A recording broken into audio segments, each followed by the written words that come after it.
This is Osama Jamal. I'm the Secretary General of the U.S. Council of Muslim Organizations. We are delighted today to have our 7th Annual National Muslim Advocacy Day on Capitol Hill. We have been interrupted by the pandemic for the last 2 years, and we are so happy to see everyone coming back in person, physical meetings with our representative. The National Muslim Advocacy Day is so important because it is our opportunity to connect with our representatives in Congress and bring to them the issues that are very important to our community as well as to our country. And therefore, this becomes an important event for Muslim Americans to come and meet with their elected officials. There are 4 issues that we are presenting this year with our representatives. Of course, the most important one is the Islamophobia Act that we are asking members of Congress to support the creation of an office and special envoy to monitor and combat Islamophobia. And this position would be at the State Department. So far, this act been passed in the House of Representatives, and now we would like to push that through the Senate. Therefore, the President can appoint and create this office. The other issue is a student loan. Our students are really facing a lot of difficulties after their graduation because they are indebted with so much money and interest that they had to pay back, and that makes their life after graduation kind of a little difficult. So we need to push so that the students can get their student loans forgiven and be able to start a good life after their school years and after their graduation. We're also looking for the Afghan refugees to get their legal status in the United States and not to be hanging in there. That's another issue. And the final issue is about CVE and the CP3. Monitoring Muslims in this country is unacceptable. Violence is unacceptable to us either, and we never condone that. But the Muslim community need to be treated in an equal and fair and justice.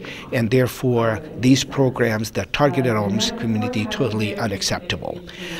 These for this year are the issues, but of course we always mention issues of Muslim countries who are under severe Islamophobic or human rights violations and threat like we see in India, like the ones we see in Palestine, the one we see in Kashmir, and the Uyghurs in China, and many other places.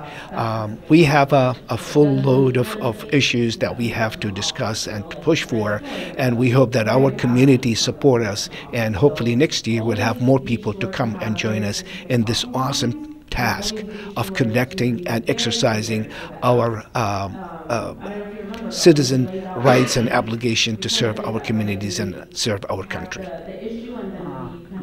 How many delegates meeting? Okay. Over the years, we've been able to conduct so many different meetings with our representative from different states. Alhamdulillah, mashallah, we have about representatives of our delegates coming to this advocacy day from almost 30 different states, and we have about half of the Senate, 1/3 of the House of Representatives we make meetings with. So we're talking about over 250 meetings every advocacy day that we have when we come to the advocacy day. That's a significant amount of work, logistics, appointments that we make with our representative congressional offices, and it just shows how much dynamic and how much work that goes into the advocacy day. Over the years, we had over 500 people registered this year, despite the pandemic and the restrictions and the little bit of difficult logistics to attend.